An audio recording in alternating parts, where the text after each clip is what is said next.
So the Full Circle project, this is really a vehicle. It's a method that people can start to participate in a way that makes sense to them, in wise, actionable ways in their community. In itself, it's a vehicle of resources, if you like, a resource hub.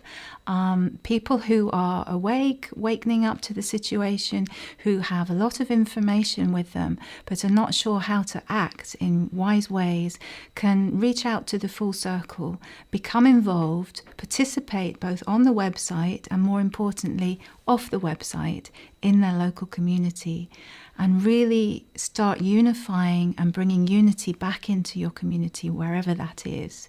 I'm not talking about alternative communities, but right where you are, just as it is, that's where you can make a difference.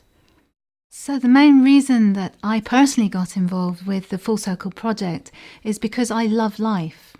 I love life, and I cherish everything about life, and I see that life is being contaminated. I see that life is being taken from us, and I see life being taken from our children. And this is something that deeply disturbs me, both as a woman and a mother, and of course a daughter.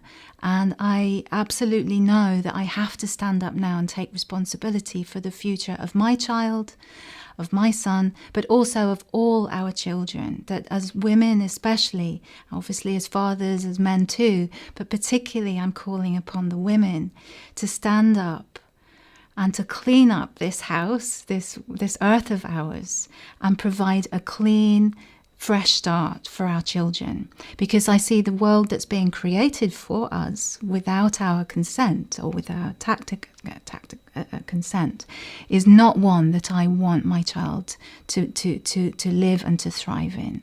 So I have to change this, and I have to participate. And I just encourage all women to do the same, because this spirit that we carry is a healing energy. This is what's so deeply required right now.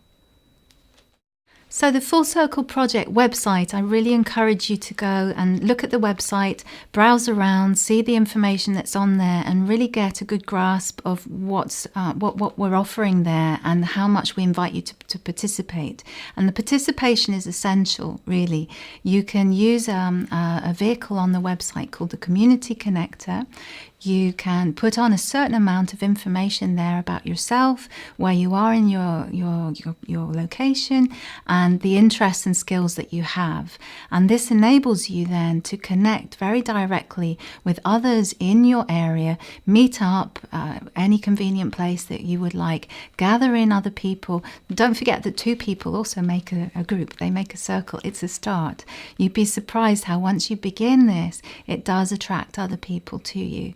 Once you have that group, you find that you have common concerns, then you can go back to the website and use the information available there in order to use as a resource, a live library, if you like, an archive of all kinds of information provided by all the people who are collaborating with the circle. So this includes researchers, investigators, writers, anyone really who is a free thinker, and that includes people in other communities in other parts of the world. If you have a problem with homelessness in your area, you may find other people have a similar problem in their area, even though that's on the other side of the world.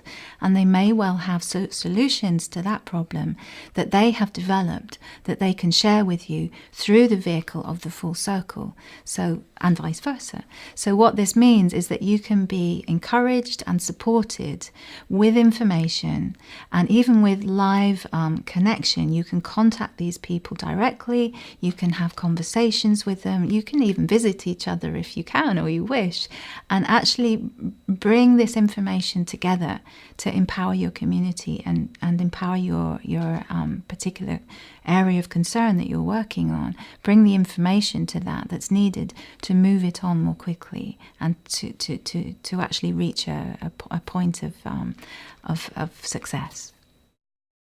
The one thing that we find when we examine these different areas of concern in our community is that we come across something very common that prevents us from putting these solutions into action. And currently this is termed legislation. Very, very often we can come up with 101 different solutions to a problem, very often a manufactured problem. But we can't break through to really create the solution because something stands in our way. And that legislation, when we really examine it, we can see that it's fictional.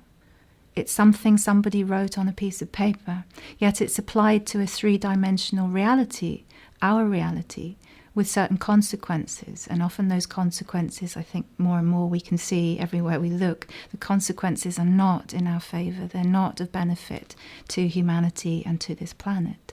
So when we recognise what the main thing at this moment in time is actually standing in our way of creating the world that we'd like to live in, where there is real abundance for everyone, and they can live in a state of joy and freedom with responsibility, then we can see that our focus of attention needs to be aimed at the legislation. And this is part of the process of the Full Circle Project, is gathering people together so that there is common unity. This is an energetic force. People who stand together, this is strong. When you have that energy, what do you do with it? If you can find a point of focus for that energy and you aim your attention or your arrow of truth, it's arrow of truth, at that thing, that fiction, which is preventing us from moving forward into that world that we know exists, then we have a chance to break through the veils of misconceptions, break through the veils of lies, and really discover the truth for ourselves. And when we do that, that I feel is true empowerment.